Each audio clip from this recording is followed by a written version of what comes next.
Hi, it's good to be here. My name is Matt Felton. I'm the Managing Director of McKinsey GIS and Research. About 19 years ago, I made a journey from my home in Bel Air to Towson University to get a 4-year degree in business. And while there, I accidentally took a class in geographic information systems. And like most people who come face to face with this map-based technology, I fell in love with it. After graduating, I stuck around for about 13 years and worked as the director of the Center for GIS. One of my favorite projects there was using GIS to create a common operating picture for Homeland Security, helping folks from different disciplines communicate using a map, police, fire, and so on. 2.5 years ago, I joined McKinsey and started using these common operating pictures to help businesses make decisions, ultimately see patterns in their data, avoid million-dollar mistakes, and just understand the economic climate that they're working in. To give you an idea of how this GIS technology works, I want to take you back to an example in London. This epidemiologist named John Snow did not believe the theory of the day that cholera was caused by bad air. And there was a big cholera outbreak in the mid-1800s, so he wanted to see what a map had to say about it. So he plotted 500 deaths, and he saw a pattern emerge that they all were around this one particular drinking well. They took the handle off the well, the cholera stopped, a map helping solve a problem. So let's fast forward 160 years.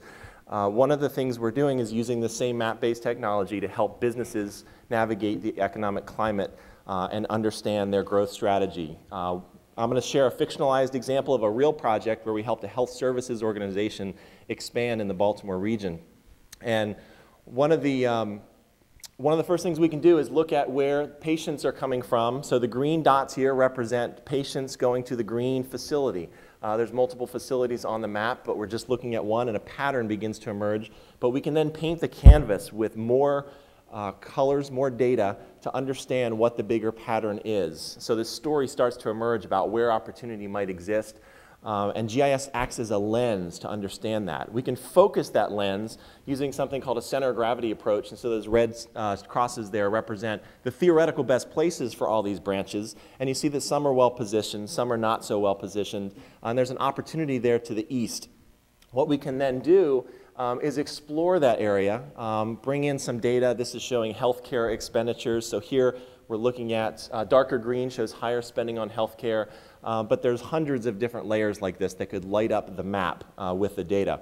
We could then start to ask more what-if questions. If we created a new facility here to the east, and it's a 10-minute drive time there, showing a cookie cutter, it's like a cookie cutter through the data where we can understand how many of our existing patients would we serve if we opened up in that location. We can also understand what the future patient base might look like by using lifestyle or psychographic data. Here we have a high milk and cookies crowd, so they're young and making babies, and also a high prosperous empty nesters, so they might need hip replacements from all that golfing, for example.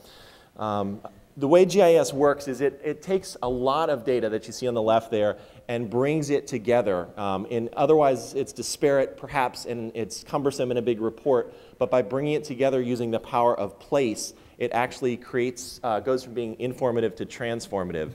Another way to think about it is a graph like this might be useful reference to understand vacancy in Baltimore City or rental rates in the Baltimore-Washington corridor from a commercial real estate perspective, but we can turn this data into intelligent art. In this case, we're looking like a heat map shows temperature changes. This is looking at rental rate changes across the Baltimore-Washington region. So the map begins to tell a story in a much more compelling way, and there usually is a story to tell with the data. We've also helped large national retailers, in this case TGI Fridays, establish their strategy to expand in Baltimore. So we mapped out where they're located, where is their competition, and where are some potential sites. We generate these trade areas around it, it's that honeycomb-looking shape.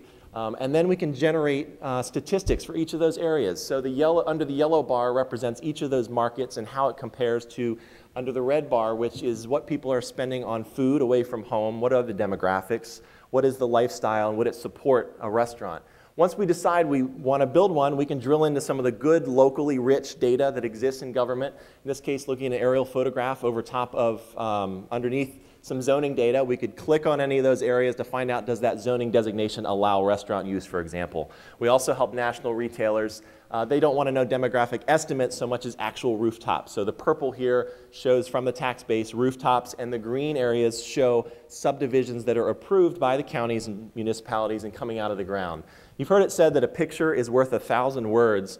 I like to say that a map is worth 1,000 pictures because this map proves that you can take 500 million pieces of data and convey it in a beautiful way and tell a story. This shows Facebook users around the world. GIS works in much the same way. Thank you very much.